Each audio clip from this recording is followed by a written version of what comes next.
A fire safety expert claims that a block of flats in Bradford could be a risk to life. Summerberry Residences, which you can see behind me here, is an 8-storey block which houses private tenants and people placed there by Bradford Council too. I've been investigating.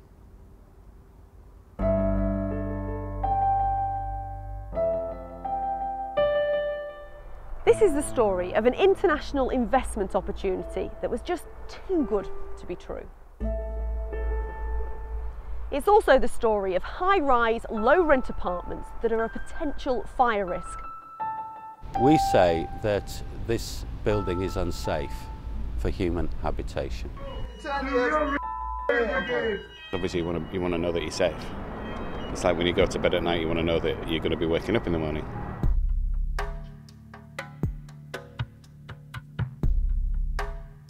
These are Summerberry Residences in Bradford. They used to be offices, then they were converted into more than 200 low-rent flats in an 8-storey tower block. Some apartments are occupied by tenants placed here by Bradford Council and some by tenants with private landlords. Apartments at Summerberry are being sold for as little as £5,000, which sounds really cheap, doesn't it? But our investigation shows they might not be as good as they look. Hong Kong, on the other side of the world, investors have lost money buying leaseholds at Summerberry, and they've been left with apartments which are run down and could need costly repairs. 美国人已经开始投资了。 Which city, damn it? 哪个城市？ And the Chinese are getting in on the action too. This glossy promotional film was made by one of the same companies involved at Summerberry, aimed at the same Far East investors. In Hong Kong, Yorkshire-based property lawyer Martin Scott has been hired by investors who say they lost money. My friend saw an advertisement saying we could get a 40% discount. I hope we recover our losses. We thought the British legal system was perfect because we have the similar good legal system in Hong Kong, so all the buyers didn't expect there would be any problems. There are some unusual aspects to these flats. On the lower and ground floor behind me, 35 spaces were sold off without any detailed plans, but planning permission was never obtained and the work never happened. They've effectively bought a title number which is registered in the land registry as a leasehold title, but the title doesn't represent an actual property. It's thin air. So they bought thin air? Yes, they've bought thin air. In February this year, on behalf of the Hong Kong leaseholders, a detailed report was carried out by a building management company. It said the building had defects relating to life safety and public health and needed nearly £9 million repair work. We commissioned surveyors to carry out a root and branch review of the building and found to our horror that it was unsafe. After the tragedy at Grenfell Tower, how well protected are people in low-rent housing? Martin Scott believes it's a widespread issue. As Grenfell demonstrates, the problems with building regulation are widespread, and this is just one of, I suspect, many examples of accommodation that's been built for students and other residents which are substantially substandard. We decided to find out more, so we tried to rent an apartment, and we were surprised at what we found. Our researcher went into a rental agency in Bradford, Citywide Lettings, asking to see a flat at Summerberry. She was shown an apartment and took a 3-month rental for £300 a month. She was given no information by the letting agency or in the apartment about fire safety. This is the room, Keely. So this is it? Yeah. It's not very big. I thought it was going to be an apartment. It's filthy. It is, yeah. I suppose at least you've got a window. What's this? Have a look. You'll be in for a surprise, Oh, yeah. Not the greatest outside space, is it? No. We paid in advance, without giving a full name, an accurate address, details of employment or reference, or any confirmation that our researcher was entitled to live in the UK. It was very, very easy to get this room. I could basically be anybody. Well, you have. You've made up. Exactly. You've made somebody up here. Other than your first name, this is made up information, isn't it? So you're totally under the radar here. I know after Grenfell, they weren't able to identify some of the people in the block of flats, and they wouldn't be able to tell if you were who you were, where you came from. At the end of August, we asked an independent fire safety expert to take a look around and make a limited inspection. There are lots and lots of fire escape signs, directional signs, which are required to help people escape, but a lot of them are quite confusing. Sometimes lead back on each other, and sometimes I can come out of a room and not have any directional sign.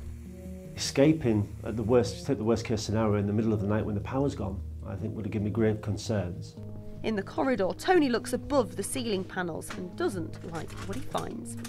You actually find compromises or breaches in the compartmentation where we have mains 240-volt electric cables running from one apartment into another, which are not fire stops. In this case, basically a hole's been knocked in the wall, the cable's been fed through and left.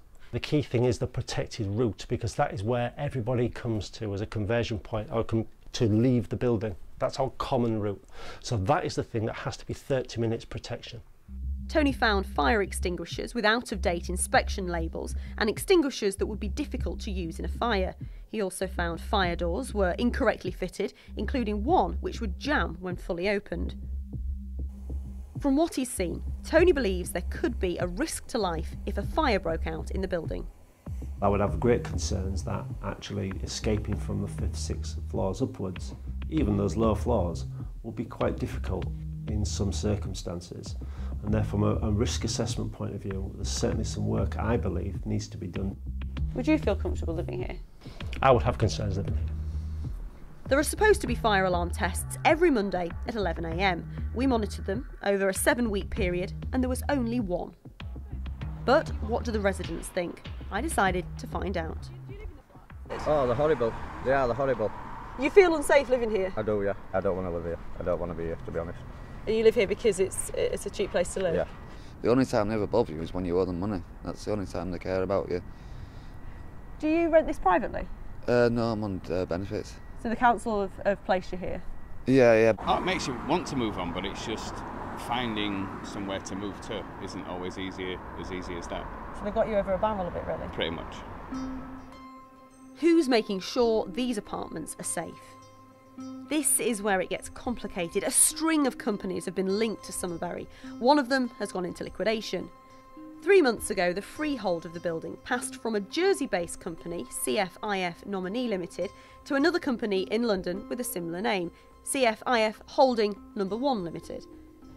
This company told us that a fire risk assessment had been carried out in July and the West Yorkshire Fire Service were happy with the fire safety management and fire safety maintenance programme of the building. No issues relating to breaches of compartmentation or ambiguous signage on escape routes had been identified.